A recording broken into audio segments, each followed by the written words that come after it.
Hi, my name is Sophie. You're very welcome to part 2 of our 3-part video series with Assembly House. If you missed the first video, you can check it out on the website. I'm going to be referencing it a bit in this session, but not too much, so feel free just to look back at that if you've missed it.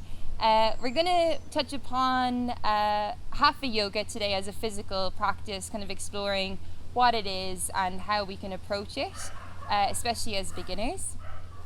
We're also going to look at the 8 limbs of yoga, so don't worry if you have no idea what that is. We're going to run through it. I'm going to give my experience of the 8 limbs and how it can translate again into your practice and help you understand the practice better. Then we're going to look at the Hatha sun salutation, so very classical, traditional sun salutation. That's simply a good way to begin a practice and also a good way to have a foundation for your practice in terms of something you can do every day. So we're going to also then finish with a little mindfulness at the end, a shavasana. So feel free to grab your mat, grab your blocks, anything you need, and join me on the mat.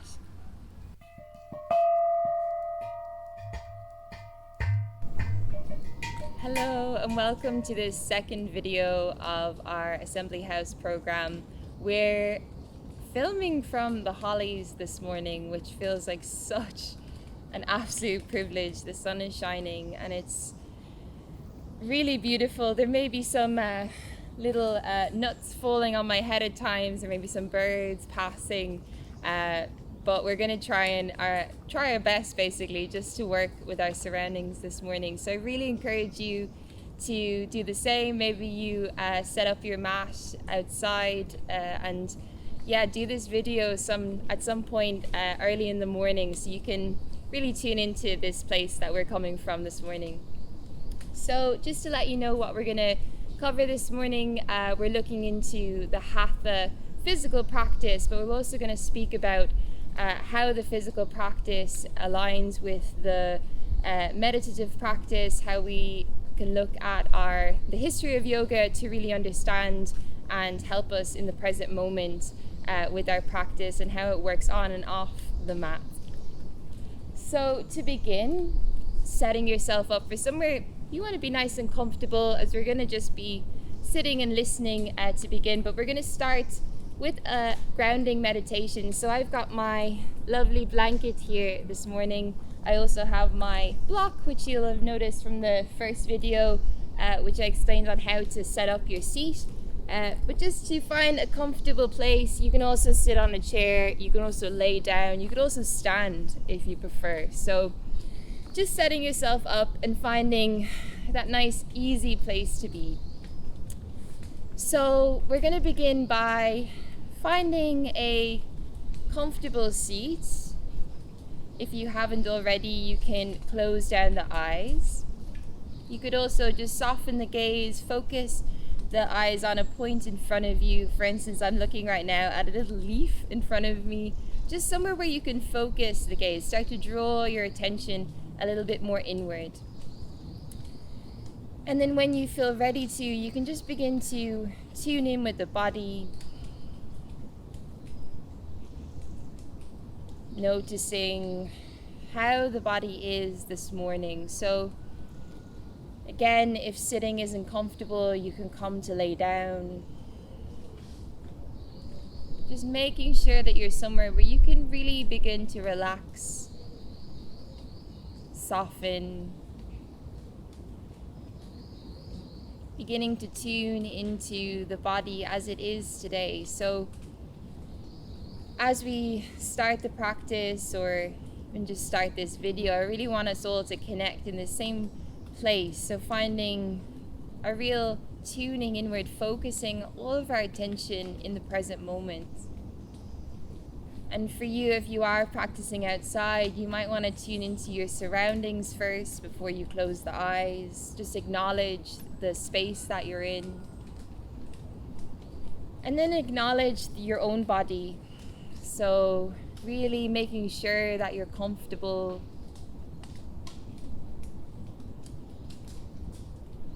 And then you can gradually begin to tune into the breath. So noticing the natural rhythm of the breath this morning, feeling it flowing in and out.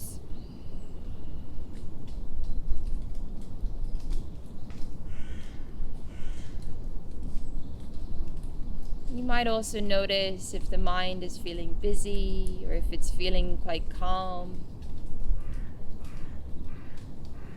And we've chosen this outdoor location this morning just to give an example of how you can really come into presence, how you can bring your practice into the real world, into your life, in a very pleasurable way.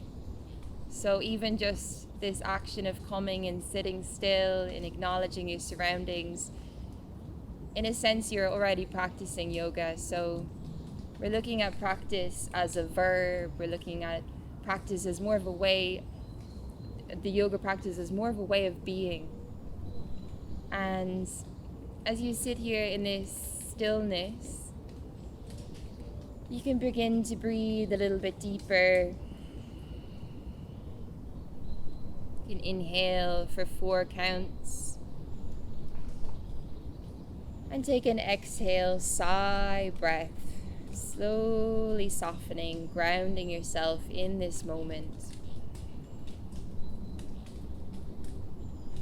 And just to really find that balance of the inhale and exhale, see if you can slow down that exhale, maybe exhaling also for 4 counts.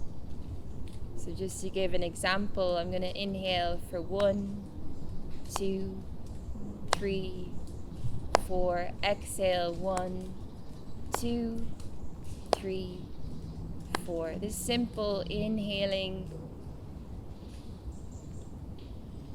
and exhaling, just to ground yourself. And we'll take a couple more rounds of breath just like this. Feeling that cool inhale and that slightly warmer exhale. Softening the jaw, softening the muscles of the face as you tune inward. See if you can let go of that outward effort. So that effort that sometimes shows up in the muscles of the face and our constant expressing of ourselves to the outer world. See if you can just switch all that off just for the next little while. Allow your muscles to relax, allow the jaw to completely soften, the eyes to become a little bit heavier in the head. And you can continue to breathe like this. Again, if you need to change position at any point, feel free. But from here, I'm just going to speak and you're welcome just to listen. You can also let the words wash over you. There's no need to really fully understand everything I say, but I'm just going to give you a brief outline of my understanding of Hatha Yoga. So we've just spoken about the inhale and the exhale, noticing there's a coolness and a lightness there.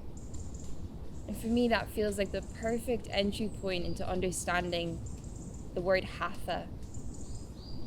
So Hatha is a combination of 2 words in Sanskrit, Ha and Tha, translating to sun and moon. When we think of sun, we think of heat, we think of fire, we think of that energy that's quite active. And when we look at the moon or think of the moon, perhaps this more cooling energy, this really soft, perhaps more reflective. And the practice of Hatha Yoga is really, it's the basis for all practices of yoga that came afterwards, all physical practices such as Ashtanga, Iyengar, Kundalini.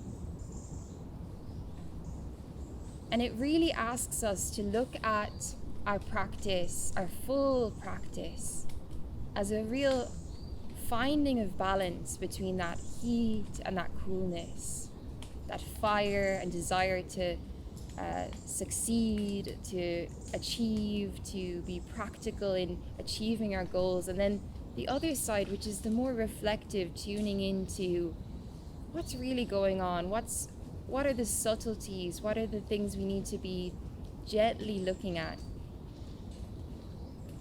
And Hatha Yoga was created to be a full practice. So I'm going to speak a little bit more in a couple of moments about the 8 limbs of yoga. And I mentioned briefly in our last video of pranayama, which funnily enough, I've called the 3rd limb of yoga, but it's actually the 4th limb of yoga. The 3rd limb is the asana, which we're going to look at today. Asana meaning translating as postures. And I think that's ironic or funny that I put the pranayama first or swap those around, because for me personally, breath and prana, that energy is so important, and I always come to it first before I begin any practice. Looking at how I'm breathing and how my energy is before I begin is so important, and something I really hope I can share with you today. So I'm going to briefly, in my best efforts, run through the 8 limbs of yoga. So the Eightfold Path was created by Patanjali, and you may have heard that name before if you've heard of the Yoga Sutras. It was basically a written path of yoga. So not in the sense that we know in the West of just this physical practice. It was how we can encompass a method to help us to achieve what I like to refer to as this real state of full awareness, or awareness of the self. So we're going to first look at the first limb of this Eightfold Path. And to me, it's a guideline. So you don't need to take this literally. Yoga isn't a religion as such. It's connected with other religions such as Hinduism and Buddhism. But yoga is really a path that anyone can find a connection to. And as we know, a lot of people in the West do look at just asana, just the postures of yoga, and how that can be really helpful, how breathing and incorporating mindfulness into a practice can be really very helpful. But just to honor the tradition of yoga, I'm really going to just share with you briefly the 8 limbs of yoga, which again is what asana and this practice, physical practice that we're going to look at today, is part of. So the first limb is the yamas. So we're talking here about ethics. So this is a real, I think, very common thing people can understand. You know, we live in a world where we need to be ethical. And the yamas, there's 5 of them. The first one, again, very perfectly in line with what we're looking at today, is ahimsa. And it translates loosely as non-violence. But when we look at ahimsa for our physical practice, or for our approach to the practice, we're looking at how we can be non-violent towards ourselves, towards our bodies, how we can show up on our mat and really listen, not expect our bodies to do something before it's ready to. Or maybe we're having difficulties in our lives or in our jobs and in our relationships. How can our practice really accommodate those common and normal experience that we're all going to experience at some point in our lives? So that's our first point, and again, that will ring true very later when we look at beginning our physical practice, checking in with the body. Am I being gentle with myself at times when I need to be? So moving on, we have Ashteya, and this is very similar for me in terms of my upbringing, in a sense with how we learn as children to really respect others. So translating this Ashteya, which is usually in Sanskrit, it's translated as non-stealing.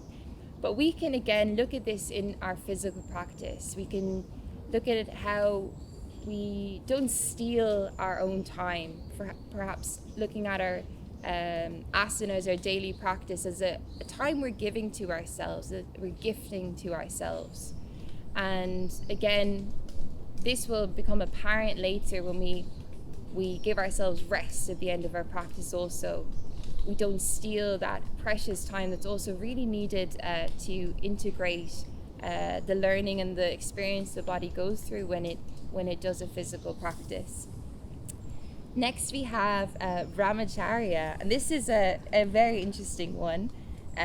So brahmacharya is moderation. So I think everyone can understand that in a sense of life. We need to eat in moderation, for example. We need to eat everything in moderation. We need to work in moderation. We need to just moderate things that we do so we find balance. Again, coming back to that Hatha, that sun and moon. If we work all the time and take no rest, we burn out. But the same again goes for the physical practice. So often when we start to reap the benefits of a physical practice, for example, and we start to feel we can keep going further, we can keep pushing, often it's at the cost of losing our connection to another part of the practice.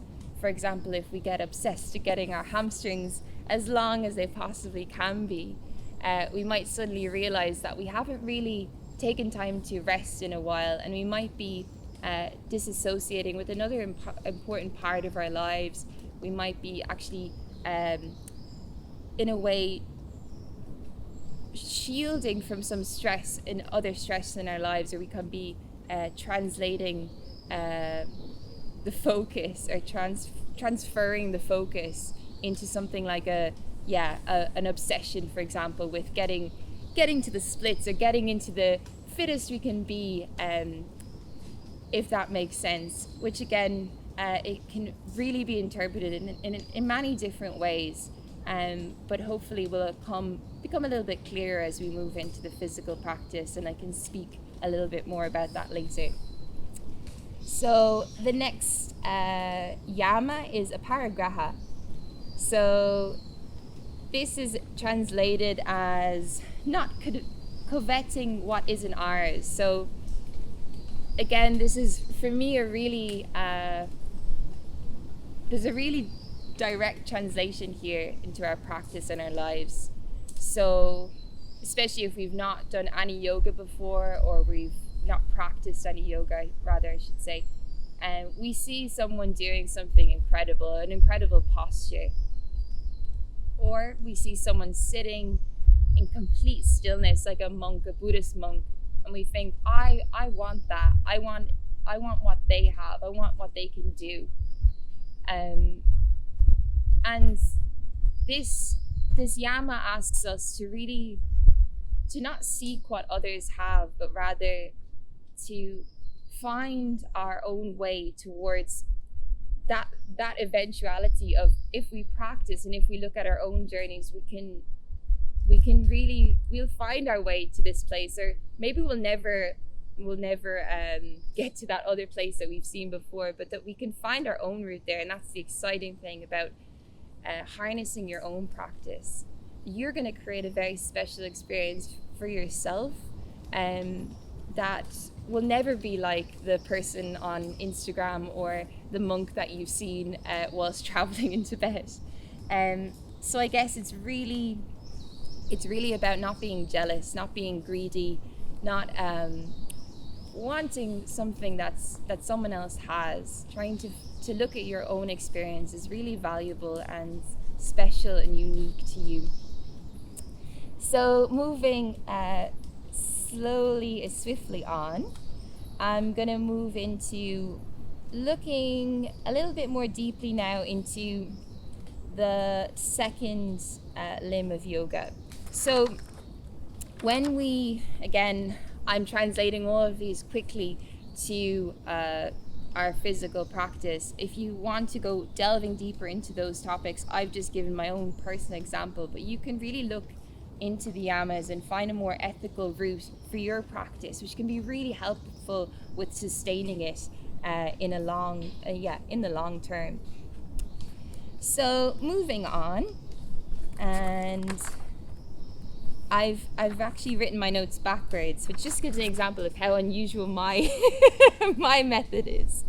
So the second limb is niyamas, and these can be translated as our observances. So we're kind of moving now from our internal world into the outer world. So seeing the world outside us and our actions towards the outer world.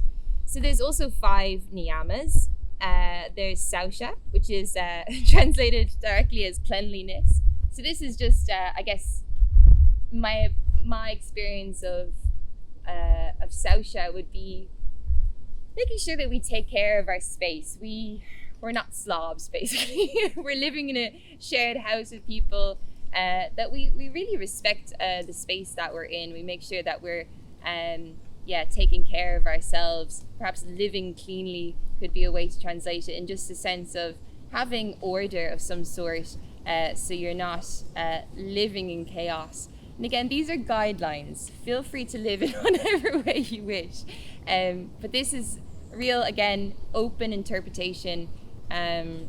Perhaps it's cleaning your yoga mat before you start your practice, having some sense of cleanliness in your life, tidiness, I don't know, whatever way. Maybe it's cleaning up your laptop once in a while, or ordering, having some order in your life, and that intention is there. The second niyama is santosha, one of my favorite, probably my favorite, and this is contentment. So I think it's a really beautiful outward, again, but as well as inward.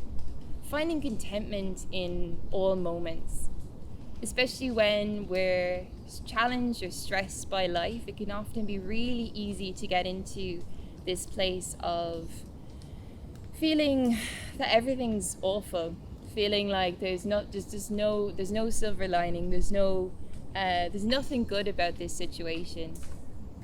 And Santosha is asking us to, I guess, we're looking outward, look at the bigger picture. So often this can come into our practice in a sense of gratitude. So really finding and honoring the privileges we have in our lives. And that could be simply just having time to sit on a mat every yoga day, every yoga day. Every day is yoga day. Having 10 minutes at the end of your day to lie down with a cushion, with a bolster, with whatever. That is contentment. That is santosha. That's acknowledging that you've also, you've taken time to create that contentment for yourself. Again, open to interpretation. The next one is tapas. So this is described as the heat in the body, the burning desire. And this can be really useful. Sorry, I'm gonna have to itch my shoulder. I think I've just got a midgie bite. Accepting where we are. So this is also discipline in a sense. It's having, a goal and something you're working towards in life that you want to acknowledge that you're doing. It's again, in terms of our practice, it's waking up and saying, I'm going to have 10 minutes for myself this morning to really notice what I'm going to do for the day, or what I'm deciding to work on for the day. And again, that can be a sliding scale. You could be really looking at what is my burning desire? What is my purpose for getting up today? That you can really reflect and look at what you're bringing into the world with intention. So moving on, svadhyaya, so the study of the self. And this is, again, a good, probably second favorite of mine. And this is constantly looking back. So especially when you start your first yoga class, I was chatting to Mike, who's filming this session earlier, about hamstrings. And I feel like hamstrings, especially when people start a physical practice, it's the one thing. Same with when you go running and your legs are in bits the day after, or you are lifting weights or something like this. And we go to the absolute extreme. and we think, oh, I'm never gonna be able to do this. Same with sitting in meditation. The first time we go straight in, go, right, I'm gonna meditate for half an hour, and less than 30 seconds in, you're going, I can't do this. So Svadhyaya looks at the study of the self, the journey that you go on. Great, so we're going to look at the next niyama now, which is tapas, just translated loosely as discipline, or often burning desire. I think tapas, more this heat in the body, more of a burning desire. I use the word discipline very loosely here, especially as we're just being introduced to yoga. So I really translate this in terms of my practice, and again, looking at it more than just a physical practice, but just having some practice of really coming back. Again, we're just moving on from a sense of understanding the benefits of yoga. So when we look at tapas, we're thinking about what really fuels us. So maybe for you, it fuels you to really feel like you've harnessed a sense of a schedule for your day. So for me, I like to, have things to look forward to in my week. Like, for instance, I'm going to do a lovely relaxation session, yoga relaxation session at the end of the week. And that really fuels me for the week, for the rest of my practice, knowing that I'm putting in that little bit of time for care for myself. It could also be working on a goal of some sort, but again, using the word goal loosely here, that it's, I'm really going to keep assessing how I'm working with my body. I'm going to look at the practice of breathing techniques, so those pranayamas, that harnessing the breath when I need it most. So having discipline to come back almost to the practice. And then moving on, we have Svadhyaya, which I feel follows perfectly, of course, into self-study. So Svadhyaya is, again, perfect for today's session, because we're looking at, again, how we move through the practice. And I say we, but I mean me, I mean you, I mean looking at yourself as an individual on this journey through yoga practice, how it's individual for you and very special and unique for you, which life is. So we really want to look at how we're working through a posture, how a breathing exercise is working for us. Maybe it's helpful to take notes, for example, at the beginning, especially if you're starting a practice. It can be wonderful then to look back after a month and just see how things have changed, how your interpretation of things have changed. And then moving on, we have the third limb. So I'm gonna, I've just missed the last one, which is a bit actually further into the practice anyway, but I'll mention it, Ishvara Pradihana. So this is surrender to, it's translated as a higher power. So again, yoga isn't in any way a religion. We're not talking about God here. We're talking about something you feel in your life is bigger than you, and it could just be Mother Nature, for example. We're outside today, we're respecting that nature has a higher power than us. That can be anything for you. If you are religious, of course, you can translate it through your religious practice. It could also just be understanding that the impermanence of life, really, that we are all here just for a short time, and that surrendering to that knowledge can be really freeing sometimes, especially in terms of, again, coming back to something like santosha and finding contentment, finding that gratitude to be alive and the privilege that it is to experience this life. So moving now a little bit quickly on to where we are at today, what we're looking at, the third limb of yoga, asana, the posture. And funnily enough, asana is actually translated as seat. So we always think asana is the moving, the practice. We always think yoga is the moving, the practice. But really, all of this asana, these postures, were created so that we could sit comfortably in meditation. That was the original purpose of it thousands and thousands of years ago, to create a comfortable way to sit, a eventually, as we move into the practice, we can understand that a bit more. So you'll notice I'm just sitting on a blanket today, but some days I might need a block. Some days I might not need anything underneath my seat at all. My hips might feel quite free. But we'll look through the postures again with a real openness, so that each body is different. Each practice or sequence of yoga asanas that you practice can be adapted and changed and suited for you and your body and the body that you're living in. So we're going to move on to our fourth limb now, which is pranayama. Just wanted to again remind you, if you haven't read the notes, that last week I actually I called pranayama the third limb, which is asana. But I wanted just to quickly just almost have a little moment to acknowledge that in my understanding. And again, I'm sharing all this from my own experience of the practice.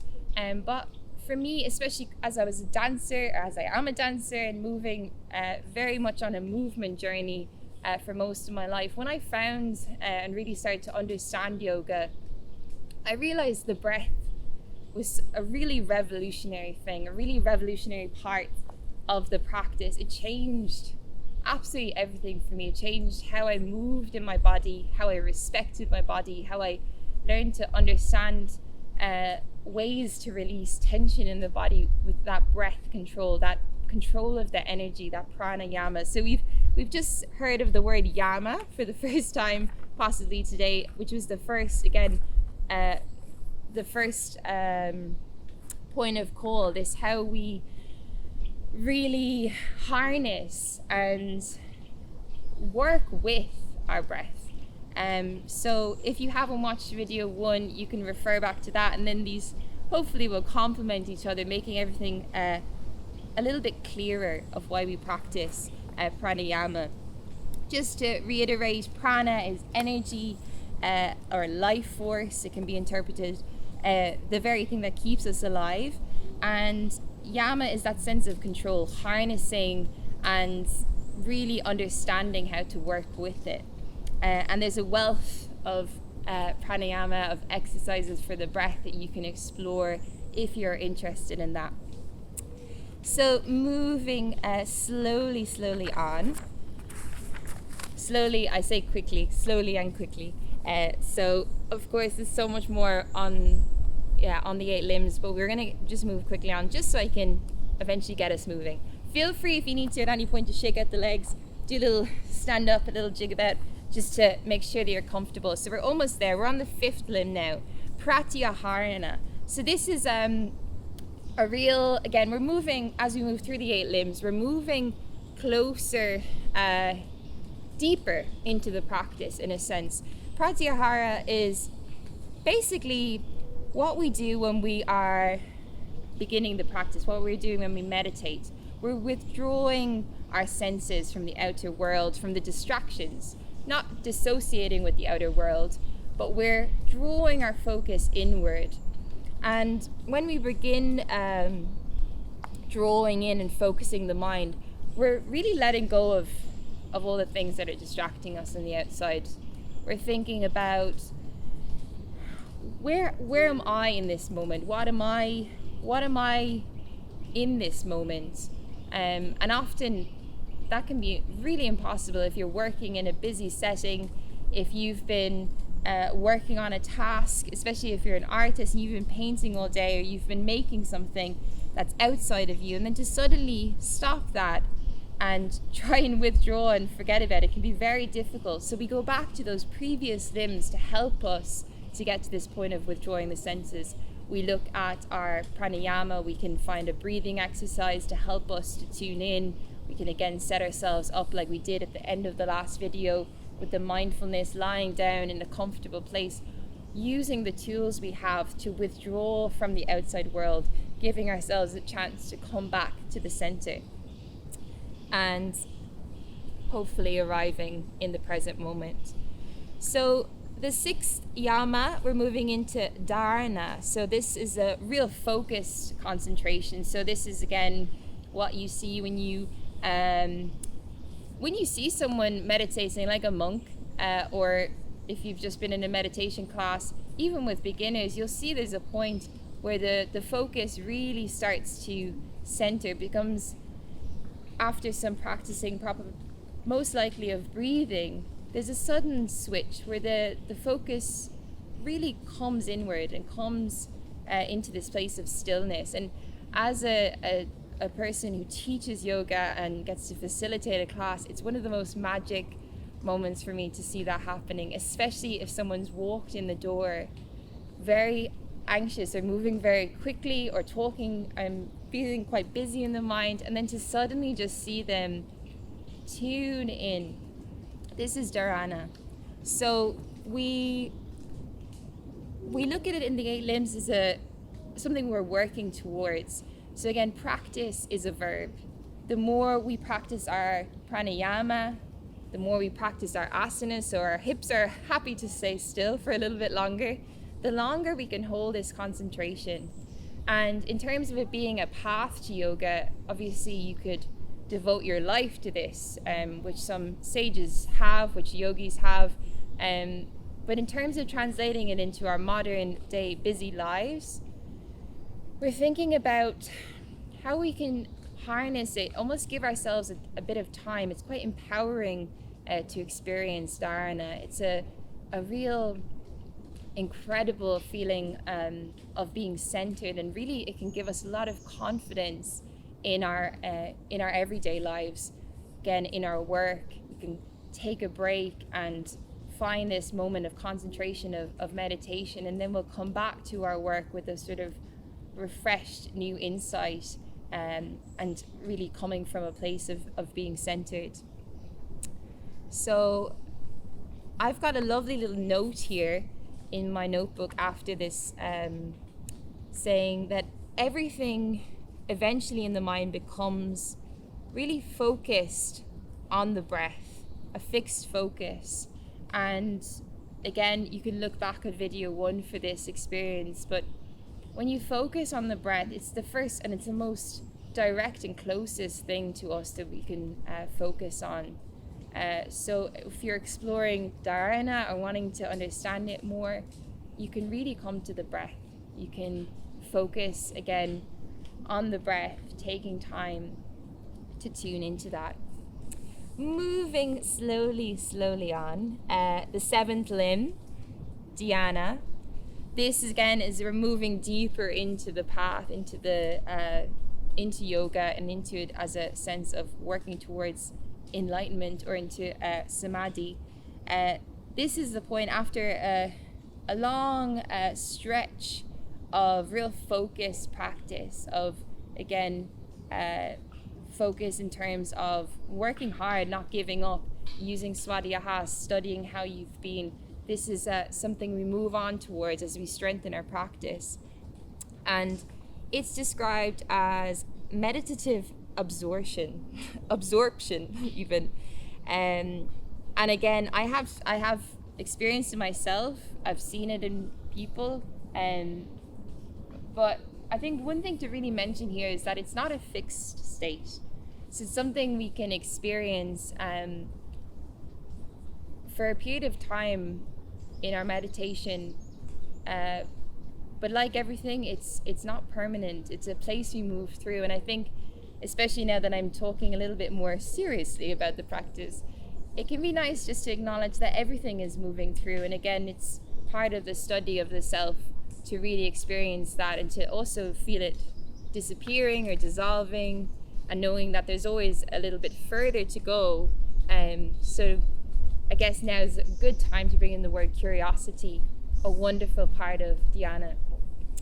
So we finally made it to the 8th limb, and I'm not going to speak too long about this because it's something that is a life's practice. It's called samadhi, and it's often known or referred to as enlightenment, bliss, the blissful state. So after reorganizing our relationships with the outside world and with our inner world, we come to this finale, this grand finale of bliss, so this so-called, what Patanjali called samadhi state. So this is breaking the word in half. It's sama, meaning same or equal, and D meaning to see. So it's really seeing ourselves. It's really becoming the one who is aware, is what one of my teachers often referred to it as. And there is a reason it's called realization. It's because we really do realize our true selves. Realize after a long period of practice that there's basically nothing to get to, that there's just the awareness of self. And I think as simple and kind of funny as that is to say, it's you start to realize when you look at the practice of how kind of silly it is. We're always goal orientated. We always are trying to get somewhere, and yoga, the practice, this especially in the Eightfold practice, it asks us to let go of all that. It asks us to surrender to life itself, and to surrender to ourselves, and to, again, the greater, the Mother Earth, and that is bliss. And it's simple, and we can explain it, but we'll never know unless we experience it ourselves. So that's our 8 limbs of yoga crash course. I'm not an expert, and I've obviously given my own interpretation of these, and I hope that you will look a little bit deeper in yourself, read books, find out a little bit more about how they can be integrated. But from here we're going to move on. Let's move into the body. So my favorite time of the day, when we start to wake up and we want to just feel into the body. And I'm going to run through sun salutations, as well as some simple postures that you can begin to explore yourself, and I'm going to explain how we can do those safely as possible, as well as have a little bit of fun hopefully along the way. So let's move away from our books and notebooks, if you had one. Just to add, when you are watching this video, or if you want to watch it again and again, just to take notes or take things away, again, to research on your own, I really recommend that, or rewinding, having a little jot down now before you continue. So I'm going to move into a little bit of a different posture myself. Feel free to shake out the legs. I'm going to put my blanket down behind me, come to slowly lay down on the mat just for a moment. Coming all the way down.